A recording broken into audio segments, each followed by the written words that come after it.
Hello, defense aspirants. I am Nikita, Faculty of English at Study Funda, and today I am going to discuss previous year questions of UPSC CAPF AC examination of 2019. हम देखेंगे कि किस हिसाब के questions आए हुए थे, क्या टॉपिक्स कवर किए गए हैं और आप क्या उनको इजीली कर सकते हैं या नहीं। आपके पास 20 क्वेश्चंस हैं, आपको 20 सेंटेंसेस करने हैं या फिर 20 टॉपिक्स पूछे गए हैं जो 25 मार्क्स के हैं। आपके पास यहाँ पर 3 क्वेश्चंस हैं। सबसे पहला जो आपके पास क्वेश्चन है वो है रीराइटिंग का, दूसरा क्वेश्चन है सेंटेंसेस का और तीसरा क्वेश्चन है करेक्शन का कि आपको करेक्ट करना है। अभी मैं ये सभी क्वेश्चंस एनालाइज करने वाली हूँ और सॉल्व करने वाली हूँ and I am also going to discuss कि क्या रूल्स यूज किए गए हैं। So starting with the first question, okay, 6A, rewrite the sentences as directed. तो आपके पास जो सबसे पहला क्वेश्चन है, ठीक है, इसके अंदर क्या गिवन है, they will be arriving soon dash add a suitable question tag. अब यहाँ पर आपको क्वेश्चन टैग से क्वेश्चन है, ठीक है। तो होते क्या है क्वेश्चन टैग्स, जैसे हम हिंदी में बोलते हैं कि मैंने ये काम कर लिया है ना, हम ऐसे बोलते हैं ना, तो इसके लिए हम इंग्लिश में क्वेश्चन टैग यूज करते हैं। तो आपको दो चीजें समझने की जरूरत है। अगर सेंटेंस पॉजिटिव है तो क्वेश्चन टैग नेगेटिव होगा, अगर सेंटेंस मेरा नेगेटिव है तो क्वेश्चन टैग पॉजिटिव होगा। क्वेश्चन टैग होता क्या है, हेल्पिंग वर्ब, उसके बाद प्रोनाउन और उसके बाद क्वेश्चन, ठीक है। अगर आपके पास, जैसे आपने टेंसेस पढ़े होंगे, तो हमारे पास टेंसेस में जो रूल वो क्या होता है, सब्जेक्ट, सब्जेक्ट के बाद हेल्पिंग वर्ब, हेल्पिंग वर्ब के बाद मेन वर्ब, राइट। तो हम यही वाली हेल्पिंग वर्ब यूज करते हैं क्वेश्चन टैग के अंदर भी, right. Next important thing that you have to see here is, अगर आपके पास हेल्पिंग वर्ब नहीं दी गई है तो हम इंट्रोड्यूस कर देते हैं, ठीक है। कई बार हम यहाँ हेल्पिंग वर्ब की जगह मोडाल भी यूज कर लेते हैं। तो मतलब हमको यहाँ पर यूज करनी है ऑक्सिलरी वर्ब। अब वो प्राइमरी ऑक्सिलरी वर्ब हो सकती है जिसको हेल्पिंग भी बोलते हैं, ठीक है, प्राइमरी हेल्पिंग वर्ब, या फिर हमको यूज करना है मोडाल ऑक्सिलरी वर्ब या मोडाल हेल्पिंग वर्ब, ठीक है। तो अभी हम देखते हैं हमारे पास क्वेश्चन क्या गिवन है, दे विल बी अराइविंग सून। यहाँ पर आपको क्या, कौन सा टेंस है, ये फ्यूचर कॉन्टिन्यूअस टेंस है। क्या आपके पास यहाँ पर हेल्पिंग वर्ब है, हमारे पास यहाँ पर विल गिवन है, इतना हमने देख लिया। अब हमने सेंटेंस पढ़ा, दे विल बी अराइविंग सून, क्या ये पॉजिटिव है या नेगेटिव है, ये पॉजिटिव सेंटेंस है, तो क्वेश्चन टैग क्या हो जाएगा, नेगेटिव हो जाएगा, ठीक है। तो अब मेरे पास हेल्पिंग वर्ब क्या है, विल, ठीक है, तो क्या हो जाएगा, विल, नेगेटिव है तो नॉट। अब किसके बारे में बात करी गई है, दे के बारे में, राइट। सो प्रोनाउन मेरा वही जो मेरा सब्जेक्ट है, दे क्वेश्चन टैग। लेकिन हम विल नॉट को क्या, अभी हम यहां पर यूज करते हैं अपोस्ट्रोफी। अपोस्ट्रोफी का ओमिसिव रूल देखा जाता है। यहां पर विल नॉट को कैसे लिखते हैं, ऐसे, वॉन्ट, तो क्या हो जाएगा, won't they. Next, he is greater than I, you have to change it into a negative sentence using great, okay। अभी आपको क्या करना है, he is greater than I, okay। तो अब हम इसको चेंज कर सकते हैं, यहां पर आपको क्या यूज करना है, as। हमने एडजेक्टिव में क्या देखा है कि हमारे पास जो ये फॉर्मेट होता है, as, एडजेक्टिव, as, और यहां पर हम एडजेक्टिव यूज करते हैं प्राइमरी, है ना, फर्स्ट डिग्री वाला। तो अब देखो, ही इज नेगेटिव नॉट, उसके बाद हम यही यूज कर लेंगे, एज ग्रेट एज। अब देन लगाने की जरूरत ही नहीं है क्योंकि कंपैरिजन तो कर ही नहीं रहे हैं, एज के थ्रू हो रहा है। उसके बाद I am. Next, the police were taking him to prison, now you have to change the voice. अभी यहां पर आपके पास कौन सा टेंस गिवन है, पास्ट कॉन्टिन्यूअस टेंस है। अभी हम जब इसको चेंज करेंगे तो क्या हो जाएगा, मेरा ऑब्जेक्ट मेरा सब्जेक्ट बन जाएगा, ठीक है। मतलब जो जैसे हमारा वैसे होता है, subject, helping verb, main verb, object, ठीक है। ऑब्जेक्ट आगे आ जाएगा उसके बाद, ठीक है। हेल्पिंग वर्ब, हेल्पिंग वर्ब मेरी क्या है, या फिर तो वॉज होगी या फिर वर होगी। उसके बाद जैसे ये कॉन्टिन्यूटी में था तो हम यहाँ ऐड कर देते हैं बीइंग, और बीइंग के बाद वर्ब की थर्ड फॉर्म और फिर उसके बाद जो भी है। तो पहले the police were taking him, उसको लेकर जा रहे थे, ही है तो ही। अब वॉज वर, वॉज, ठीक है, ही वॉज सिंगुलर है इसीलिए वॉज यूज करेंगे, were is use with plural.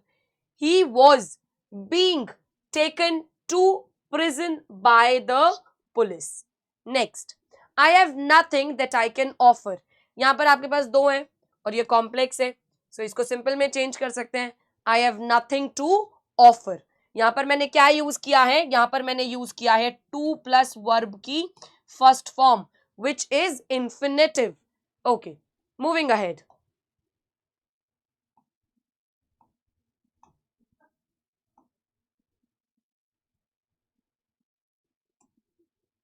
Abdul is as strong as his brother.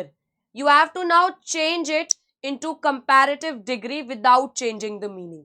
अभी यहां पर क्या बोला गया है कि भाई अब्दुल और उसका जो भाई है वो एक जितने स्ट्रांग है. कंपैरिजन हो रहा है लेकिन पॉजिटिव, ठीक है. तो यहां पर क्या हो जाएगा, एक जितने हैं इक्वली.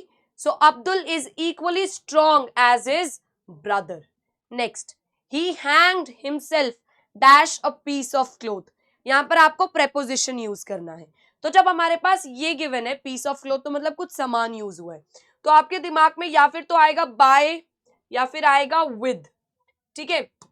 तो व्हाट इज द डिस्टिंक्शन, हम बाय यूज करते हैं एजेंट के साथ, doer of the action, okay, और विद हम यूज करते हैं इंस्ट्रूमेंट के साथ, या हम जिसको बोले टूल.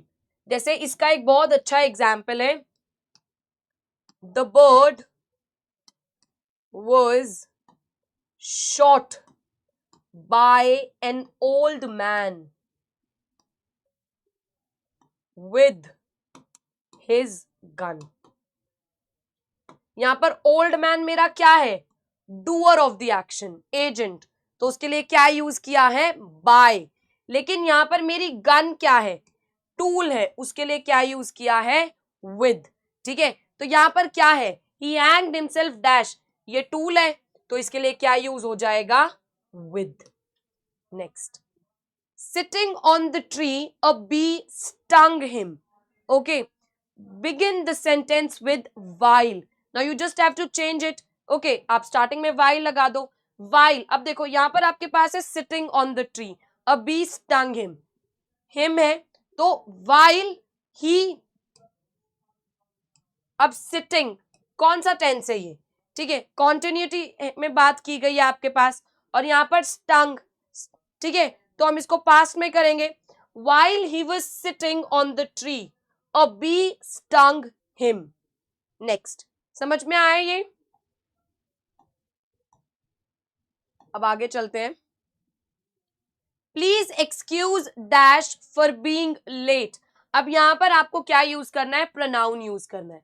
अभी ये टॉपिक करने से पहले आपको कुछ सीखना पड़ेगा, उसको बोलते हैं प्रोनाउन, और प्रोनाउन में एक कैटेगरी होती है पर्सनल प्रोनाउन, ठीक है. पर्सनल प्रोनाउन में मेरे पास क्या होता है, एक होता है फर्स्ट पर्सन, एक होता है सेकेंड पर्सन, एक होता है third person. First person is the one जिस जो बात कर रहा है. अगर मैं बोलूं first person is the one who is speaking, okay, तो इसको हम कैसे एक्सप्रेस करते हैं, आई. और अगर प्लूरल है तो कैसे एक्सप्रेस करते हैं, वी. सेकेंड पर्सन जिससे बात कर रहे हैं, सिंगुलर के लिए भी यू बोलते हैं और प्लूरल के लिए भी यू बोलते हैं. थर्ड पर्सन वो होता है जिसके बारे में बात कर रहे हैं. फॉर एग्जाम्पल अभी जैसे हम लोग बात करें, ठीक है, तो मैं कौन हूं, फर्स्ट पर्सन. मैं अगर आप लोगों से बात कर रही हूं तो आप लोग क्या है, सेकेंड पर्सन, यू.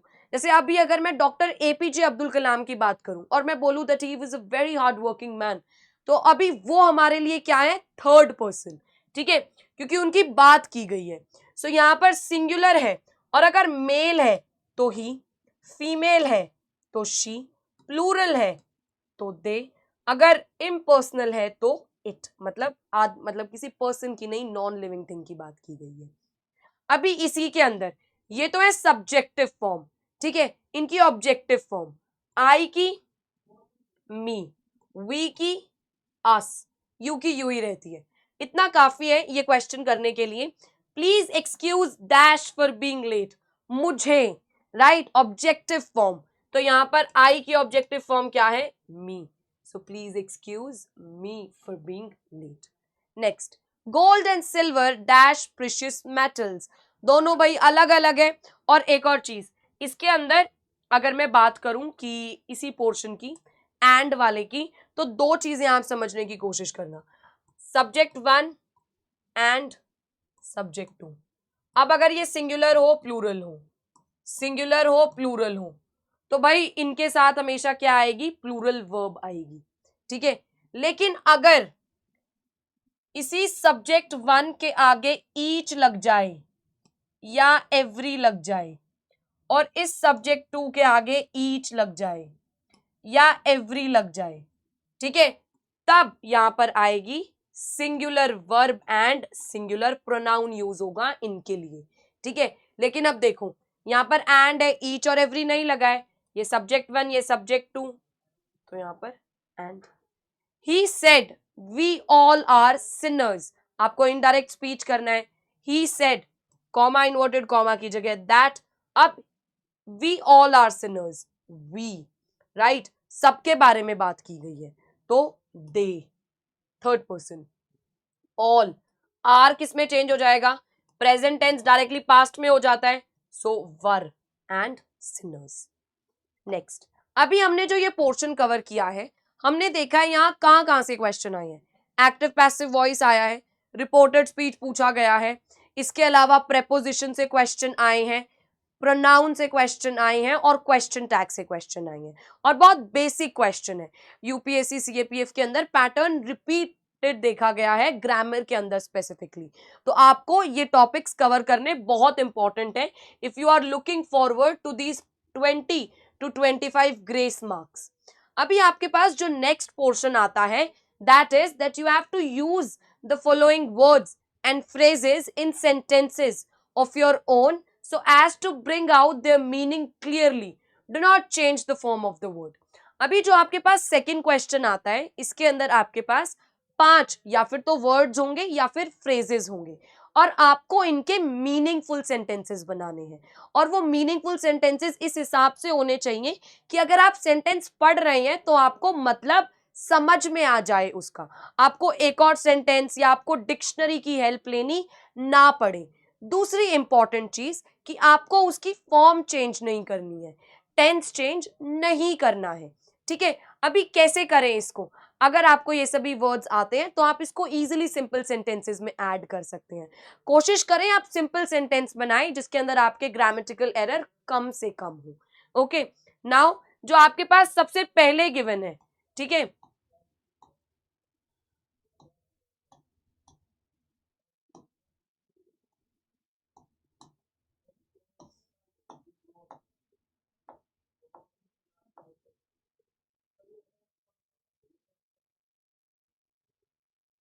okay.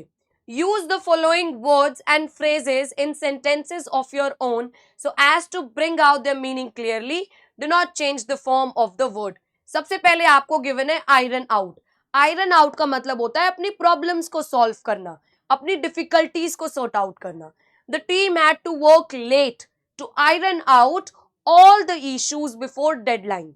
तो सेंटेंस क्या कह रहा है कि टीम को लेट तक काम करना था क्योंकि उनको प्रॉब्लम सॉल्व करनी थी, इश्यूज सॉल्व करने थे डेडलाइन से पहले। अगर आपको आयरन आउट, जैसे कोई भी एक आदमी है जिसको आयरन आउट का मतलब नहीं पता है, लेकिन अगर वो ये सेंटेंस पढ़े तो उसको इजीली पता चल जाएगा कि भाई आयरन आउट का मतलब क्या होता है, ठीक है। नेक्स्ट, नॉनचलांट, इसका मतलब होता है very relaxed, very calm, composer. Okay, so despite the difficult situation she remained nonchalant and calm. Next, recalcitrant. Recalcitrant का मतलब होता है जिद्दी, stubborn, obstinate. इसका अगर आप एक और वर्ड लिखना चाहते हैं तो आप लिख सकते हैं obdurate, OBDURATE, उसका मतलब भी होता है जिद्दी, ठीक है। The recalcitrant student refused to follow the teacher's instructions. Next, all and sundry, इसका मतलब होता है एवरीवन, ओके, सभी के सभी। The announcement was made to inform all and sundry about the upcoming event. वो अनाउंसमेंट सबके लिए थी इवेंट के बारे में। वॉच आउट, वॉच आउट का मतलब होता है when you are very very careful, okay. तो watch out for the slippery road ahead, this is dangerous. Okay, next.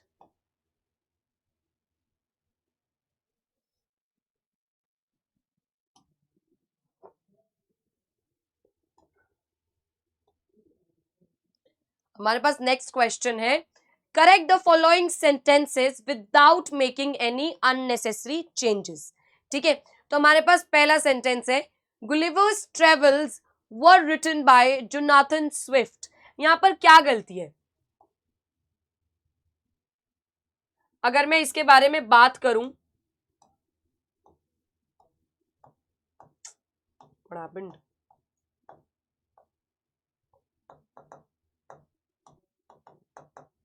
Okay, so Gulliver travels was written by, यहां पर आपके पास क्या गिवन है, Gulliver's Travels were written by Jonathan Swift. Okay, Gulliver travel एक किताब का नाम है, तो it is singular, right, and for singular we use was, not were. एक minute. So Gulliver travels were written by Jonathan Swift की जगह Gulliver travels was written by Jonathan Swift. Next, if anybody knows the truth, if anybody knows the truth, let them tell it. ये आपको question में given है. अभी आपको देखना है जो ये वर्ड anybody है, ठीक है, आपको क्या गिवन है क्वेश्चन में कि अगर किसी को सच पता है तो उसको बताने दो. तो इसको आप कैसे करेक्ट करेंगे? जो ये वर्ड anybody है, ठीक है, इसमें क्या गलती है? anybody वर्ड क्या है? इनडेफिनेट प्रोनाउन है, और ये क्या होता है? सिंगुलर होता है. तो अब हम एनीबॉडी के लिए, अगर ये सिंगुलर है और थर्ड पर्सन है, तो इसके लिए हम क्या यूज करेंगे? या फिर तो ही या फिर शी. ठीक है, अगर आपके पास जेंडर स्पेसिफिक है, लेकिन अगर आपके पास जेंडर स्पेसिफिक नहीं है तो हम ही यूज करने वाले हैं. So if anybody knows the truth let them tell it. If इसका क्या हो जाएगा? If anybody knows the truth let him tell it. Now यहां पर मैंने अभी बताया आपको first person, second person, third person, ठीक है, सब्जेक्टिव ऑब्जेक्टिव. तो जो वर्ड लेट होता है ना, उसके साथ हमेशा क्या यूज होता है? ऑब्जेक्ट. अभी मैंने बोला एनीबॉडी सिंगुलर है, तो उसके लिए हम क्या यूज करेंगे? ही या शी यूज करेंगे. थर्ड पर्सन में ही होता है, फीमेल के लिए शी होता है, तो इसका ऑब्जेक्टिव क्या है? हिम. और यहां पर ऑब्जेक्टिव क्या है? हर. और लेट के बाद हम ऑब्जेक्टिव यूज करते हैं, इसीलिए यहां पर क्या आ जाएगा? Let him. इसी के अंदर एक और चीज, वर्ब के बाद अगर मेरा प्रोनाउन आ रहा है तो वो ऑब्जेक्टिव फॉर्म में होगा. ठीक है, जैसे शी टॉट हिम, नॉट ही. ऐसे ही अगर प्रेपोजिशन है उसके बाद भी ऑब्जेक्टिव फॉर्म आती है. She shouted at him, not he. Okay, so ये तीन चीजें आपको याद करनी है. नेक्स्ट, और एक और इसी के अंदर बता देते हैं. आप लोगों ने ना ये बहुत बार पढ़ा होगा ऐसे कुछ भी, जैसे it was dash who dot dot dot, ऐसे कि it was dash who did this. ठीक है, तो यहां पर आप आई डालेंगे या मी, यहां पर आप सब्जेक्टिव डालेंगे या ऑब्जेक्टिव. अगर ऐसे फॉर्मेट में आपके पास कुछ भी आता है और आपके पास ऐसे हेल्पिंग वर्ब यूज की गई है, तो हम यहां पर ऐड करते हैं सब्जेक्टिव प्रोनाउन. तो यहां पर होना चाहिए it was I who did this. Okay, next, please meet my Mrs. ये मिसेज कुछ नहीं होता है, माई वाइफ बोलते हैं. ठीक है, नेक्स्ट, आई शेल पे you when I return back. ठीक है,